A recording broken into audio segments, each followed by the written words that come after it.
What if the story that made you cry in a darkened theater wasn't actually inspired by Shakespeare's Hamlet, but by an African epic that predates European literature by centuries?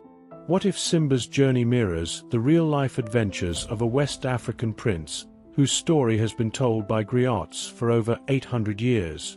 This discovery will change how you see one of the most beloved animated films of all time.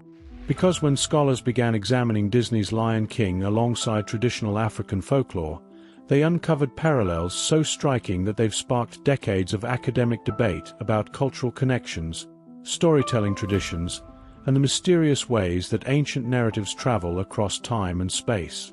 Welcome to African Folklore Archives, family. I'm so grateful you're here because today we're exploring one of the most fascinating cultural mysteries in modern entertainment.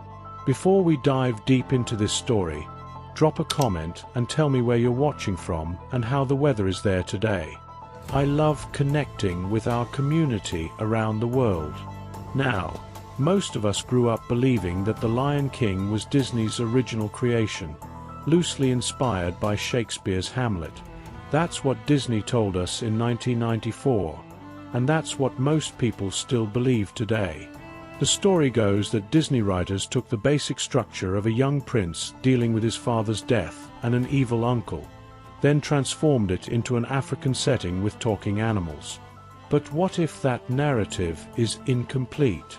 What if there's another story, an African story, that shares even more striking similarities with Simba's journey than Hamlet ever did?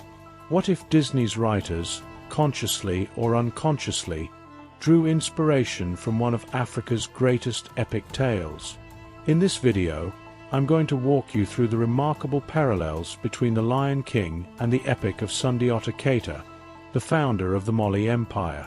I'll show you how these two stories share not just plot points, but spiritual themes, character archetypes, and even specific narrative elements that go far beyond coincidence. Then we'll explore what these connections might mean for how we understand cultural storytelling and the ways that ancient wisdom travels through time. Here's what we know for certain. The Epic of Sundiata has been preserved by West African griots since the 13th century, making it one of the world's oldest documented heroes' journeys. And when you place it side by side with The Lion King, the similarities are undeniable. Let me start with the story that changed everything we know about West African history. In the early 13th century, in what is now Mali, a prince named Sundiata Keita was born into the ruling family of a small kingdom.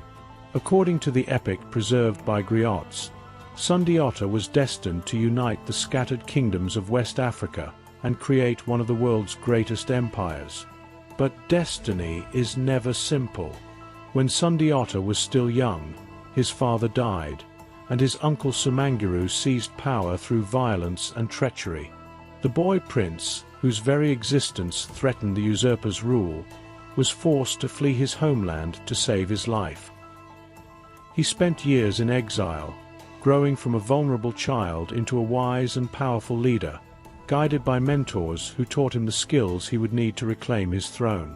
Eventually, as an adult, Sundiata returned to challenge his uncle, defeat him in battle, and establish the Mali Empire, one of the richest and most powerful kingdoms in medieval history.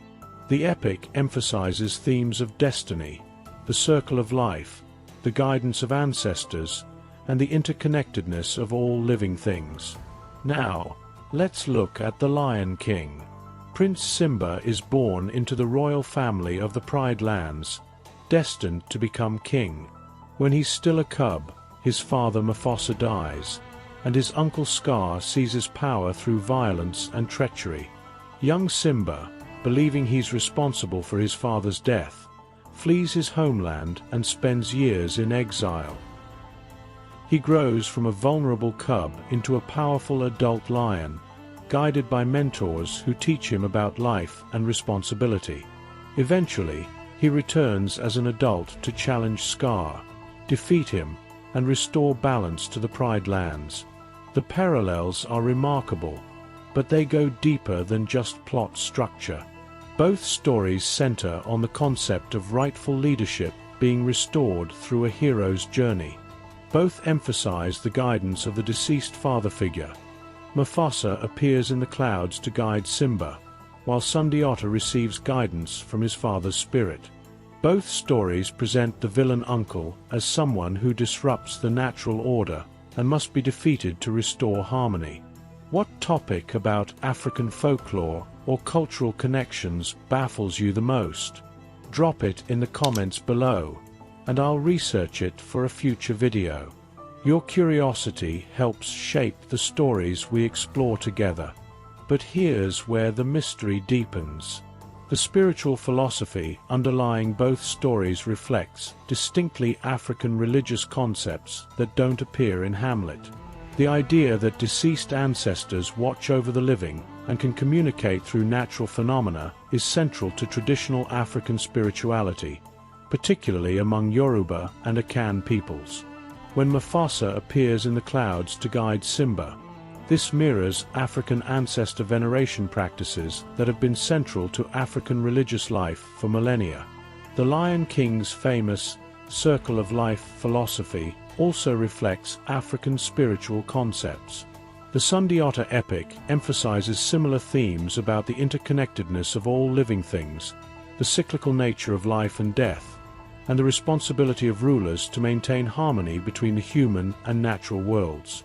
These are specifically African philosophical concepts that don't appear in European literature like Hamlet. Even the musical elements of The Lion King reflect African traditions. The opening ceremony, where animals gather to witness Simba's presentation, mirrors West African naming ceremonies and royal installations. The call and response singing style, the use of drums and indigenous instruments, the integration of Zulu and Xhosa lyrics. These elements connect directly to African cultural practices rather than European theatrical traditions. Now, I want to be clear about what we're examining here. We don't have documentation proving that Disney writers consciously borrowed from the Sundiata epic. Disney has consistently maintained that The Lion King was inspired by Hamlet, with African elements added for the setting. But the parallels we've identified raise important questions about how stories travel, how cultural memory works, and how ancient narratives might influence modern storytelling in ways that aren't always consciously recognized. Some scholars argue that these similarities reflect what Carl Jung called universal archetypes, story patterns that appear across cultures because they reflect common human experiences. The hero's journey, the wise mentor, the evil uncle, the return from exile. These elements appear in stories worldwide. But other cultural analysts suggest that the specific combinations of elements in The Lion King, particularly the spiritual themes and cultural practices, point to more direct connections to African storytelling traditions. They note that several Disney employees involved in the film's development had studied African culture, visited African communities, or worked with African cultural consultants. Please take a moment to like this video, comment, and subscribe. Your subscription means the world to me, as this channel is still young and growing. Every subscriber helps us preserve and share these important cultural connections. What makes this mystery even more intriguing is the broader context of African oral traditions. The griots who preserved the Sundiata epic weren't just storytellers. They were historians, cultural ambassadors, and keepers of collective memory. For centuries, they traveled between communities, sharing stories that connected different peoples to their common heritage. These griots didn't just preserve one story. They maintained vast repertoires of interconnected tales, genealogies, and cultural knowledge. Some of these traditions may have influenced other African communities, possibly including those that interacted with early European visitors, missionaries, or traders. It's possible that elements of West African epic traditions entered broader cultural consciousness through pathways we don't fully understand. Consider this.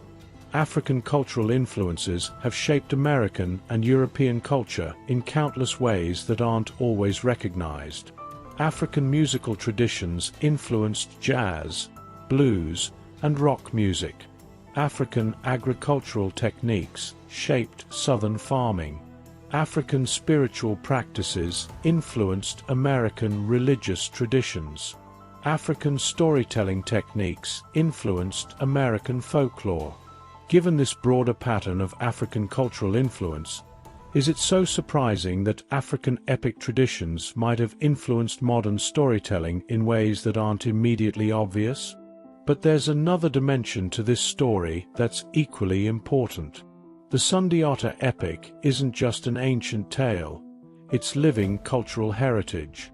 Griots still perform versions of this story today in Mali, Guinea, and other West African countries. For these communities, Sundiata isn't a historical curiosity. He's a cultural ancestor whose story continues to provide guidance about leadership, responsibility, and community values. When we examine the possible connections between the Lion King and African epic traditions, we're not just exploring ancient history. We're looking at how living cultural traditions might connect to contemporary storytelling in ways that honor and preserve African wisdom.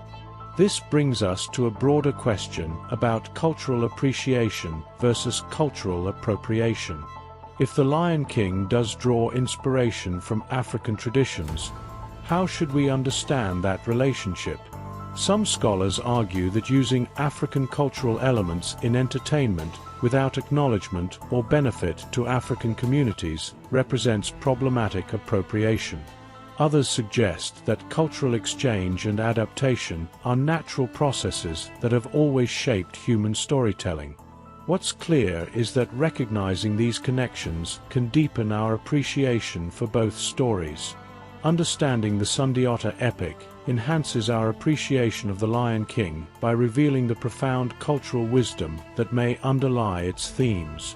And exploring the Lion King's possible African connections can introduce audiences to the rich tradition of West African epic literature that deserves recognition in its own right. The Sundiata epic represents one of world literature's great achievements. It's a complex narrative that addresses themes of political leadership, social justice, spiritual responsibility, and cultural identity with remarkable sophistication. The fact that this story has been preserved and transmitted for over 800 years through oral tradition demonstrates the incredible skill and dedication of West African griots. When we consider that elements of this tradition might have influenced one of the most beloved animated films of all time, we're seeing evidence of African cultural resilience and influence that spans continents and centuries. Now I want to ask you something that I really want you to think about. Does it matter whether Disney consciously drew from the Sundiata epic, or is the existence of these parallels significant regardless of intent? What do these connections tell us about the power and persistence of African storytelling traditions? Drop your thoughts in the comments. Were you surprised by the similarities between Sundiata and Simba's stories? Did learning about the African spiritual themes change how you think about the Lion King? Or maybe you're curious about other possible connections between African folklore and modern entertainment. I read every comment, and your insights help shape future videos. What we've explored today reveals something profound about cultural memory and storytelling traditions. Whether through conscious borrowing, unconscious influence, or universal archetypal patterns, the story of a West African prince who became one of history's greatest emperors may live on in a tale that has touched millions of hearts worldwide. The Sundiata epic reminds us that Africa has always been home to sophisticated storytelling traditions that address the deepest questions of human existence. These stories weren't primitive folklore. They were complex literary achievements that preserved historical knowledge, spiritual wisdom, and cultural values with remarkable skill and beauty. When we recognize the possible connections between these African traditions and contemporary entertainment, we're not diminishing either story. We're revealing the incredible richness of human cultural exchange and the ways that ancient wisdom continues to speak to modern hearts. Whether you watch The Lion King as a Disney classic or recognize elements of the Sundiata epic in its themes, both stories offer profound insights about leadership, responsibility, and the cyclical nature of life. Both remind us that true leadership requires courage, wisdom, and commitment to serving something greater than ourselves. The next time you hear Circle of Life, or watch Simba's journey from exile to kingship, remember that you might be witnessing echoes of one of Africa's greatest epic traditions, a story that has inspired and guided people for over 8 centuries. If this exploration of cultural connections has touched your spirit the way it touched mine, please don't forget to subscribe, hit that notification bell, and share this video. Our ancestors' stories deserve to be remembered, and understanding these connections helps preserve the wisdom that connects us all. Thank you for joining me on this journey through the mysterious connections between ancient African wisdom and modern storytelling. Until next time, keep exploring the rich traditions that have shaped our world, and remember that the greatest stories transcend time, connecting us to wisdom that spans centuries and continents.